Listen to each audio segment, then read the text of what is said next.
Kejaksaan Agung Kejagung Kamis 9 April 2026 malam resmi menetapkan 7 tersangka, termasuk pengusaha Muhammad Riza Khalid dalam pusaran kasus dugaan tindak pidana korupsi pengadaan minyak mentah dan bahan bakar minyak (BBM) di PT Pertamina Energy Trading Ltd atau Petral periode 2018 sampai 2015. Langkah tegas ini menjadi tonggak penting penegakan hukum untuk mengusut tuntas praktik mafia migas yang selama bertahun-tahun merugikan tata kelola energi dan membebani perekonomian negara.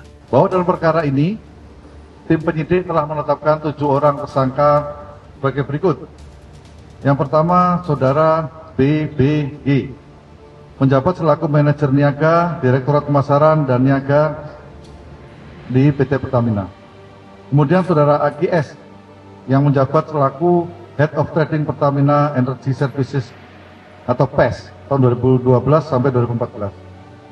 Saudara MLY, menjabat selaku Senior Trader Petral tahun 2009 sampai tahun 2015. Kemudian Saudara NRD, kemudian Saudara TFK yang menjabat selaku VP NRD dan TFK menjabat selaku VP ISC pada PT Pertamina.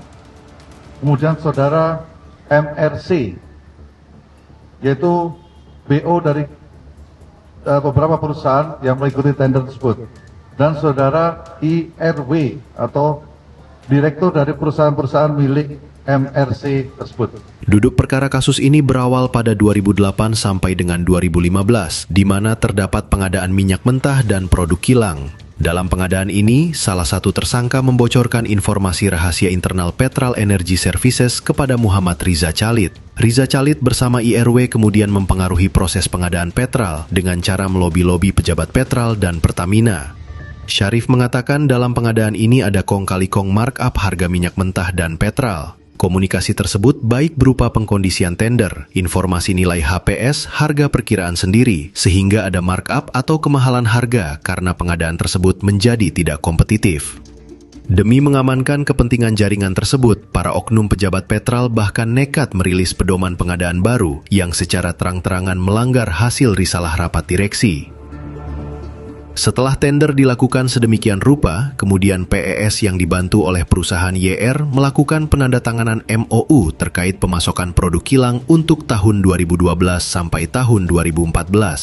Manipulasi regulasi ini berhasil membuahkan nota kesepahaman antara Petral dan entitas perusahaan milik Riza Khalid untuk menjadi pemasok utama produk kilang minyak pada periode 2012 hingga 2014. Tata kelola yang korup ini sengaja menciptakan rantai pasokan minyak yang panjang dan rumit sehingga memicu lonjakan harga yang tidak wajar, khususnya pada pengadaan produk premium 88 dan gasolin 92 yang sangat merugikan kas perusahaan negara. Akibat skandal ini, PT Pertamina diyakini mengalami kerugian finansial yang signifikan karena harus melunasi biaya pengadaan BBM dengan harga yang melampaui kewajaran.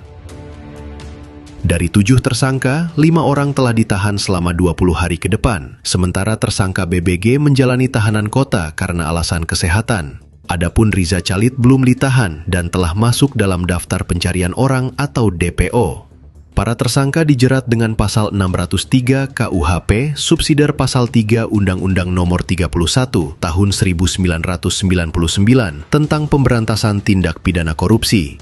Kasus ini menjadi sorotan karena melibatkan pengelolaan energi nasional dan dugaan praktik tidak transparan dalam proses pengadaan minyak mentah dan produk kilang di lingkungan Pertamina. Guna memperkuat konstruksi hukum di pengadilan, penyidik Kejagung saat ini tengah menghitung secara presisi skala kerugian keuangan negara akibat selisih harga impor minyak tersebut. Dalam prosesnya, Kejagung secara intensif menggandeng Badan Pengawasan Keuangan dan Pembangunan atau BPKP untuk melakukan audit kerugian negara. Di saat bersamaan, Kejagung juga tengah melacak aliran dana transaksi fiktif tersebut guna menyita aset para tersangka sebagai upaya pemulihan kerugian keuangan negara atau aset recovery.